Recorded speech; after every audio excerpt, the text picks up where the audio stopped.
that we should bear in mind in the future. Tom, do you have okay? Well done for getting this far.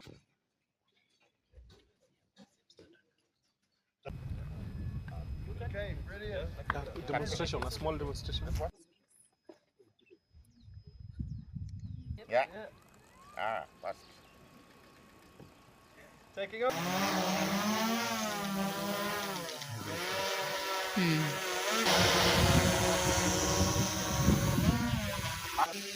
Landing.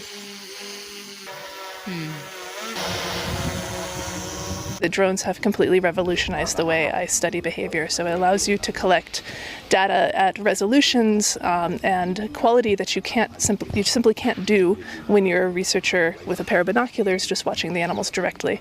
It lets you get not only the behavior of the animals but also their habitat, their social environment, just a wealth of information that before we either had to ignore and leave it on the side, or we were writing down very crude measurements of. If you ask rangers to do a particular job, it puts them at risk, and that risk is reduced by the use of drones. So we're here to support WRTI's effort to bring technology into Kenya so people like rangers can use it to monitor things like rhinoceros. The University of Bristol is working on a drone that we think will fly for 10 hours in Kenya, which is quite cool. It's solar powered, it's quite big. Covering 20% of 600,000 square meters is not a mean feat.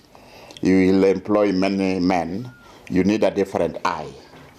So that's why investment in this technology is very important, so that we can use it, and I'm hoping the developers can make endurance higher.